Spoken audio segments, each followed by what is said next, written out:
Bienvenue dans Talk Afrique sur Médian TV Afrique. Merci d'être avec nous pour ce nouveau numéro. Au menu, la crise que traverse l'école publique sénégalaise.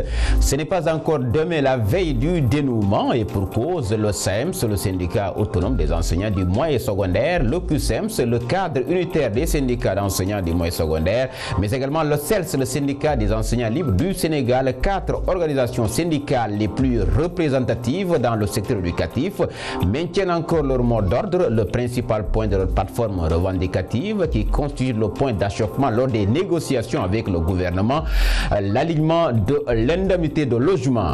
Bien, quels sont les niveaux de responsabilité dans cette crise qui perdure? Quel compromis entre le gouvernement et les syndicats d'enseignants pour sauver le reste de l'année scolaire? Et quelle alternative viable et durable pour un système éducatif pacifique et stable?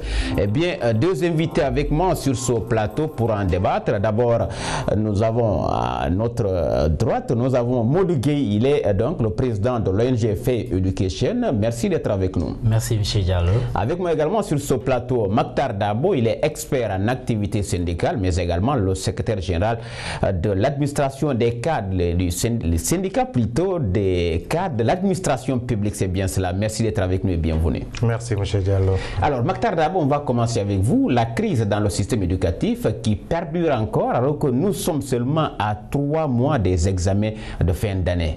Comment en est-on arrivé à ce niveau de crise? Merci M. Diallo. Vous savez, cette situation de crise que nous vivons présentement dans le secteur de l'éducation a un historique. Ce sont les dégâts collatéraux des années depuis de 2014 à l'issue des négociations où le gouvernement avait dit orbi urbi comme quoi ils viennent de signer des accords réalistes et réalisables. Et depuis lors, le suivi nécessaire dans la mise en œuvre de ces accords a tardé. Et l'année dernière, nous avons volé au secours en tant que facilitateur d'une manière autonome l'ancien recteur Abdou Salam Sall, Mamadou Mbodj du M23, moi-même, quand la crise... le président du comité de pilotage des assises de l'éducation. Exactement. Quand il y a eu vraiment la crise de l'année dernière, nous étions vraiment au cœur de cette médiation, mais on l'avait fait en toute discrétion, jusqu'à la veille même de la levée du mot d'ordre de grève qui s'était fait auprès des chefs religieux, mais nous étions nous avions travaillé en coulisses et nous avons aussi promis de garder la discrétion dans tout ce qui allait se faire à la fin de... Parce qu'on avait l'accord de principe avec eux pour que les gens puissent arrêter. Et ma sortie de l'année dernière était de demander au gouvernement quand même que le ministre de l'Éducation puisse être muté à d'autres responsabilités. Parce que dans la gestion de crise et de conflits, souvent, il est nécessaire à l'État de faire des jeux de siège pour changer, par exemple, certains responsables. Là, c'est l'une des solutions que vous proposez. Nous y arriverons. Mais ça, c'est l'année dernière déjà. Maintenant, cette année aussi, les mêmes effets de l'année dernière qui ont causé la crise scolaire ont continué à poursuivre les acteurs du secteur de l'éducation. Et cela a abouti à ce que nous vivons. Et entre-temps, les élections de représentativité syndicale sont passées. Et cela a créé aussi, entre les syndicats d'enseignants, une sorte de lutte de chiens de faïence entre les syndicats les plus représentatifs, ceux qui se disent qu'on les considère comme qu'ils ne sont pas représentatifs, alors qu'eux aussi, ils défendent une partie, comment dirais-je, des travailleurs. Mais le syndicalisme quand même a une réalité. La représentativité fait partie des normes reconnues sur le plan international dans le cadre du dialogue social, dans le cadre aussi de partenaires sociaux en termes dans les cadres de concertation, mais aussi dans les cadres de négociation. C'est la raison pour laquelle aujourd'hui, cette crise que nous vivons, il y a une une autre cause qui est une cause institutionnelle et organisationnelle de la nomenclature même de nos syndicats au niveau du Sénégal, qui est aussi à la base de cette crise que nous vivons. Mais aussi, il y a aussi une crise d'un déficit énorme de formation en expertise syndicale des leaders qui dirigent ces syndicats d'enseignants. Aussi, c'est une réalité. Et du côté du gouvernement aussi, il y a aussi un déficit d'expertise dans le cadre de la gestion de l'activité syndicale, des relations professionnelles avec les organisations syndicales, travailleurs comme du patronat. Et c'est une réalité qui est là.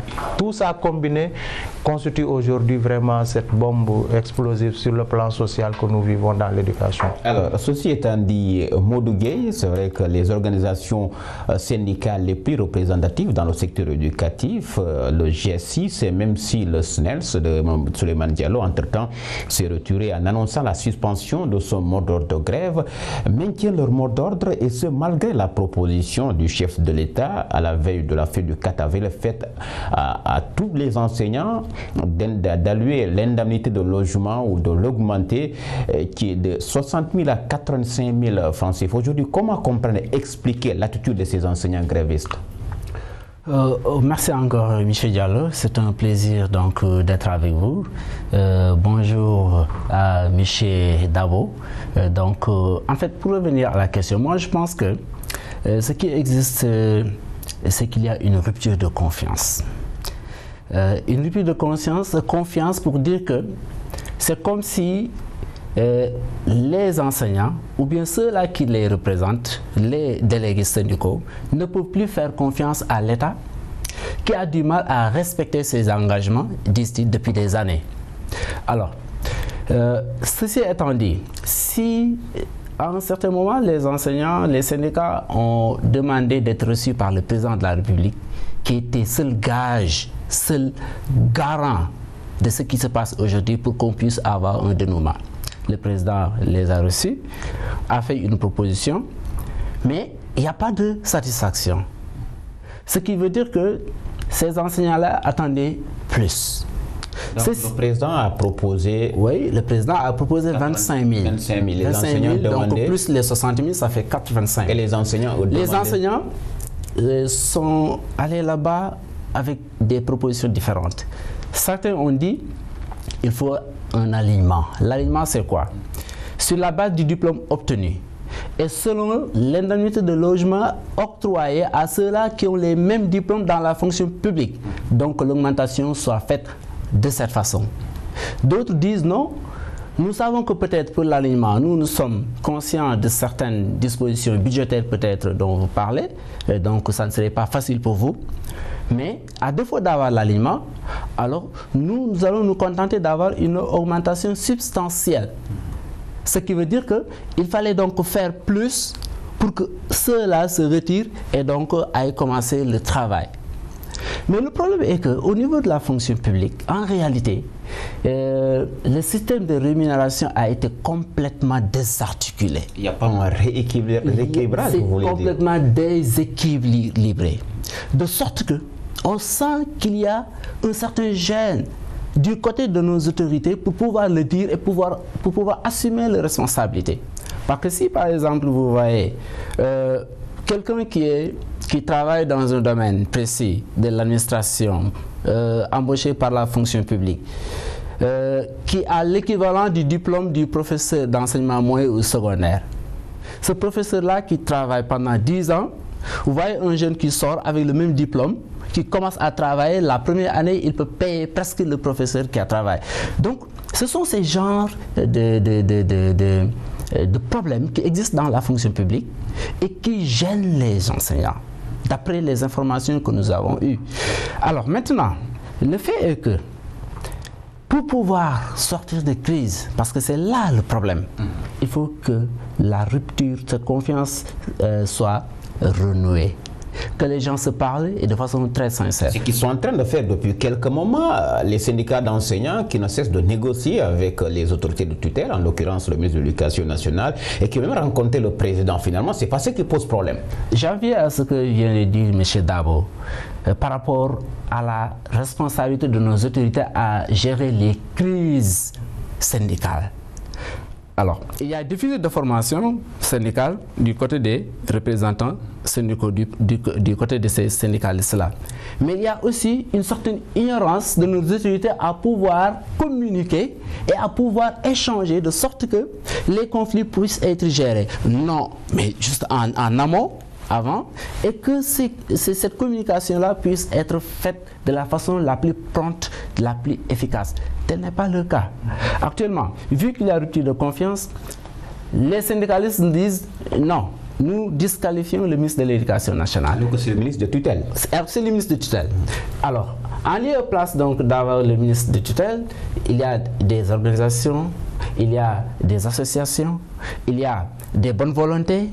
Ceux-là qui essaient de se voir, de se concerter pour pouvoir les appeler à discuter et à favoriser un certain... Il y a le comité national du dialogue social qui est là, qui fait un travail fabuleux.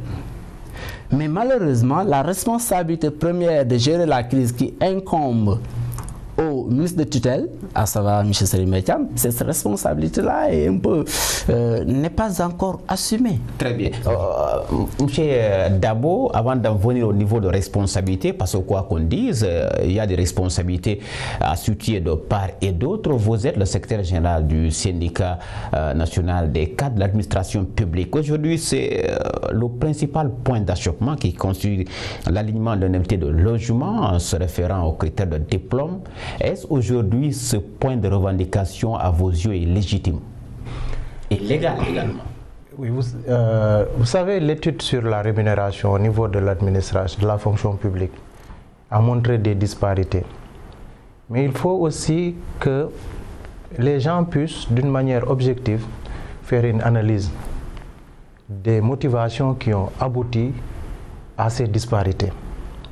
Parce qu'avant 2000, le Sénégal, les gens fuyaient l'administration du Sénégal. Avant 2000, nous avons l'habitude de dire que les plus belles bagnoles étaient conduites par les ONG, nos amis Modougué, et les gens fuyaient l'administration.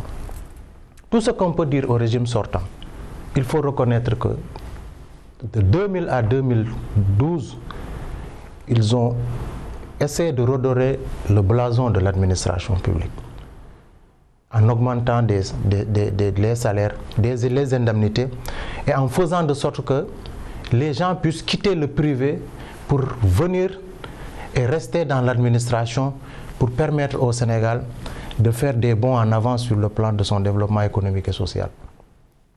Et aujourd'hui, le plan Sénégal émergent, sa mise en œuvre et tous ces projets qui sont autour du plan Sénégal émergent sont pilotés par des Sénégalais. Leurs mises en œuvre sont pilotées par des Sénégalais et des équipes de Sénégalais. Nous avions aussi, dans l'administration, des corps d'élite à préserver.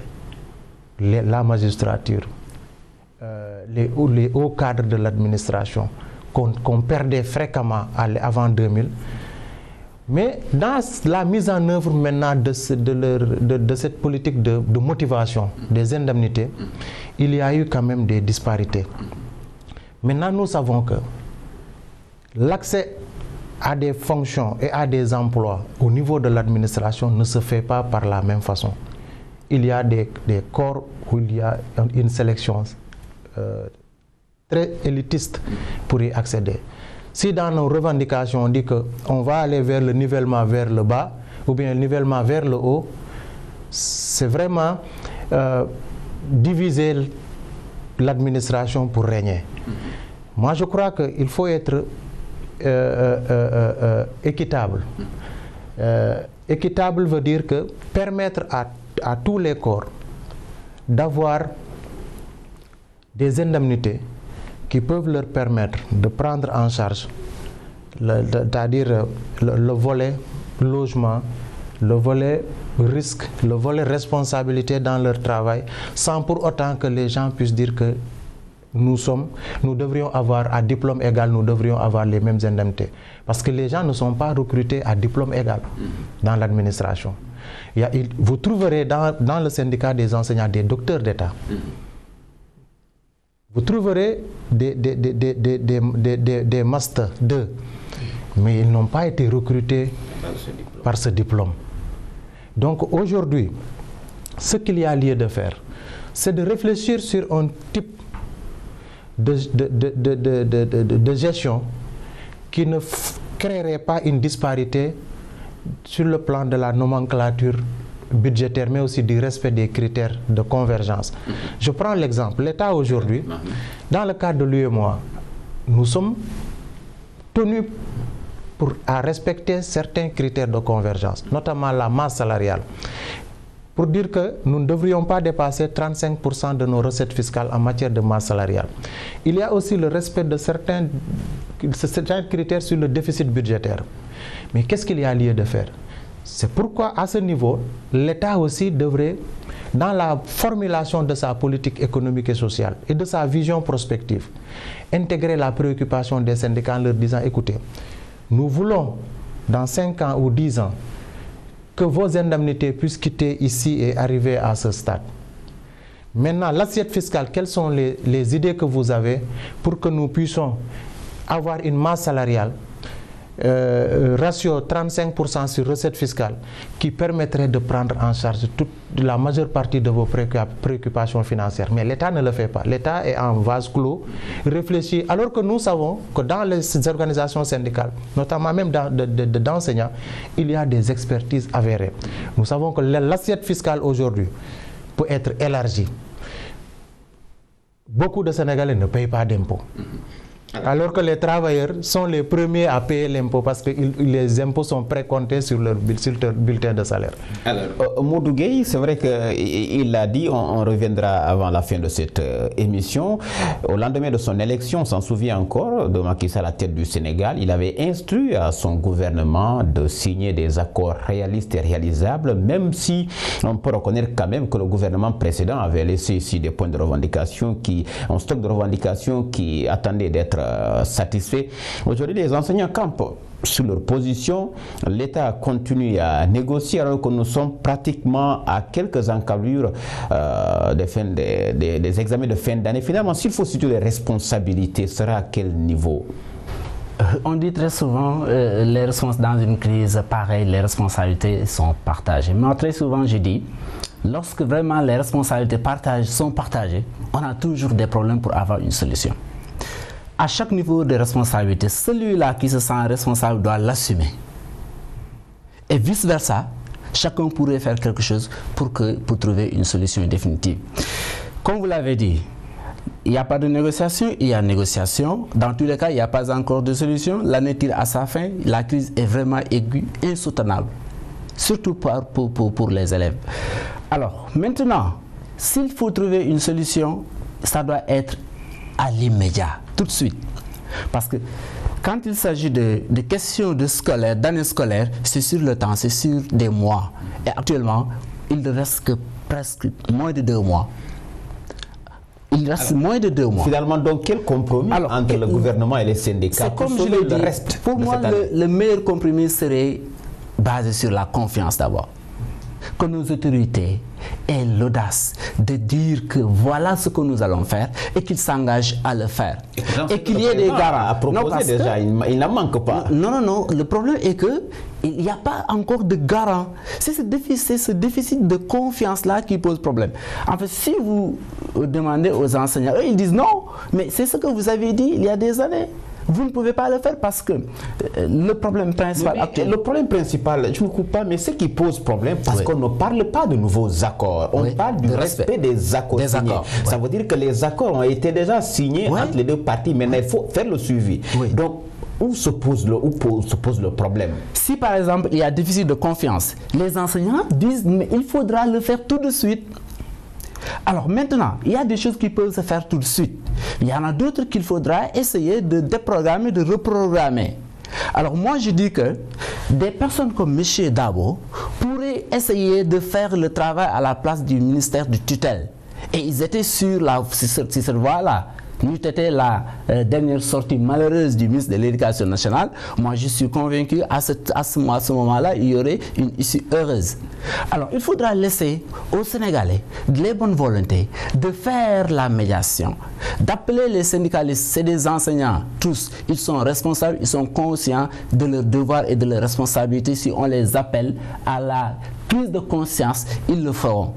Et maintenant, si cela est fait, moi je pense qu'immédiatement on pourrait avoir une solution. Mais cette solution-là devrait être garantie par des hommes d'État responsables qui, lorsqu'ils apposent leur signature, qu'ils s'engagent à la respecter.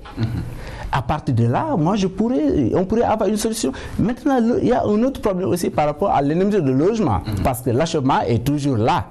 Alors, moi je pense que pour rassurer encore les syndicats, il faudrait essayer de rejoindre ceux qui disent une augmentation substantielle jusqu'à 100 000 francs. Parce qu'il y en a, le grand groupe dit augmentation substantielle jusqu'à 100 000 francs. Une fois maintenant obtenu les 100 000 francs là, on pourrait avoir un compromis, comme l'a dit M. Dabo, mais essayer de voir dans un futur proche, dans un futur moyen, d'essayer de faire des propositions d'ici à l'horizon, par exemple, 2020, 2021, 2025. Voilà ce que nous allons faire. Mais sur cette base, aujourd'hui, le taux de croissance du Sénégal est de 7 points et tel. Alors, ces 7 points-là, mais c'est à boire et à manger. Il faudra que les Sénégalais le ressentent, que les enseignants, autres administrateurs. Donc, d'ici 2025, normalement, on est optimiste, le pouvoir d'achat du Sénégal devrait augmenter sur la base de ce que l'État, qui est le premier employeur, propose. Mokhtar Dabo, vous parlez tout à l'heure d'engager une réflexion avec les différentes parties prenantes pour amorcer cette crise. Mais en attendant, de façon immédiate, qu'est-ce qu'il faudra faire ou quelle solution viable, durable faudra-t-il proposer pour sortir le système éducatif sénégalais des perturbations qui sont devenues récurrentes? Bon, moi, tous ceux qui me connaissent savent que moi, je suis un partisan du syndicalisme de développement et du syndicalisme de proposition. Le syndicalisme sénégalais que nous vivons actuellement, c'est un syndicalisme guerrier hérité de la France. C'est-à-dire c'est un syndicalisme de lutte où tout ce qu'on construit, on le déconstruit, tôt ou tard. Alors que le syndicalisme de développement est la solution pour régler, dans le moyen et long terme, cette situation de crise sociale au niveau des organisations syndicales, dans le rapport avec le gouvernement. Je m'explique. Qu'est-ce qui empêche à l'État qui aujourd'hui est en train de formuler des projets dans le cadre du partenariat public-privé dans différents secteurs, qui sait que s'il augmente l'indemnité de logement au-delà de 100 000, il créerait une situation de déficit budgétaire et aussi une situation de non-respect des critères de convergence au sein de l'UEMOA. Et nous savons que si le Sénégal viole le respect de ces critères de convergence, leurs répercussions, même sur le franc CFA, peut être nuisible à notre économie. Et dans ce cadre, l'État, qui est dans la promotion du partenariat public-privé, rien ne l'empêche, comme d'autres pays l'ont fait, pour dire que je ne donne plus d'indemnité de logement. Quand je recrute un agent dans l'administration, je vous donne un logement clé à main. Un logement clé à main. Et cela permettrait à nos communes rurales, à nos chefs-lieux de région, d'avoir des cités modernes pour loger les agents de l'administration, tout corps confondu. Et maintenant, l'indemnité de logement existant actuelle peut être reversée dans d'autres éléments de salaire. Mais l'État peut dire que désormais, j'octroie à tout un chacun au logement.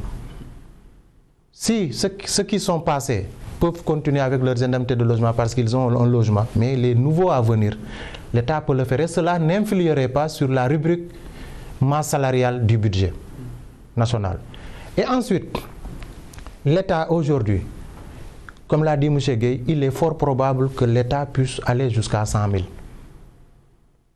Et l'État peut aujourd'hui prendre des engagements dans la perspective de la production du pétrole et du gaz qui se pointe à l'horizon, pour dire que en l'an 2025, parce que on nous signale que la production va commencer en l'an 2021 ou 2022 ou l'an 2020, donc pour dire qu'à partir de l'an 2025, je vais amener le niveau des indemnités de logement et d'autres rubriques de salaire qui font l'objet de négociations, c'est-à-dire l'objet de revendications de restitution, parce que les accords sont déjà signés. ce que les syndicats d'enseignants font, c'est une revendication de restitution. Qu'on leur restitue la mise en œuvre des accords signés déjà. Ils ne se battent pas pour de nouvelles revendications. Donc, et cela permettrait à l'État d'apaiser la situation, de signer des accords, même si l'actuel régime ultérieurement n'est pas là. L'État, c'est une continuité de l'État. Quel que soit le régime qui sera là en 2025, ils seront obligés à partir de 2025 de respecter ce principe. Alors, c'est clair, nous sommes presque arrivés au terme de cette émission. Une toute dernière question en 1 minute ou en quelques secondes, Modou Gueye. Vous parliez de régler de façon immédiate cette crise que traverse l'école publique sénégalaise, mais quelles mesures d'accompagnement pour qu'il n'y ait pas un impact ou les conséquences sur les résultats scolaires compte tenu du quantum et tout cela? Quelles mesures d'accompagnement? Sûrement, maintenant, on sait que nous sommes au bord du gouffre. Et par conséquent, il faut nécessairement un réaménagement du calendrier scolaire. Ça c'est inéluctable, il faudra le faire. Alors, en essayant de prolonger l'année. Et ça, s'il y a compromis clair, et sur la base d'une certaine confiance, les enseignants ne le refuseront pas. Il suffit simplement d'avoir des accords qui sont signés et qu'ils aient une satisfaction par rapport à ce qu'ils demandent. Si l'État leur demande encore de prolonger le travail, même durant les vacances, ils le feront. Malheureusement, dans certaines zones au Sénégal, travailler durant la période hivernale est quasi impossible. Alors là, on voit que nous sommes vraiment au bord du gouffre et que certains sont déjà dans le gouffre. Alors merci donc, c'est la fin de cette émission Talk Afrique qui avait l'honneur et le plaisir de recevoir Modou Gueye, le président de l'ONG Fay Education qui œuvre dans le système éducatif ou dans l'éducation en général au Sénégal. Avec nous également Mactar Dabo, expert en activité syndicale, mais également le secrétaire général du syndicat national des cadres de l'administration publique. Merci messieurs donc d'être venus discuter, commenter avec nous cette forte actualité au Sénégal. Grand merci également aux équipes techniques et rédactionnelles. Merci à vous d'avoir été des nôtres. Vous pouvez retrouver cette émission sur le site internet de Médian TV Afrique. Le rendez-vous est pris pour le prochain numéro. Merci.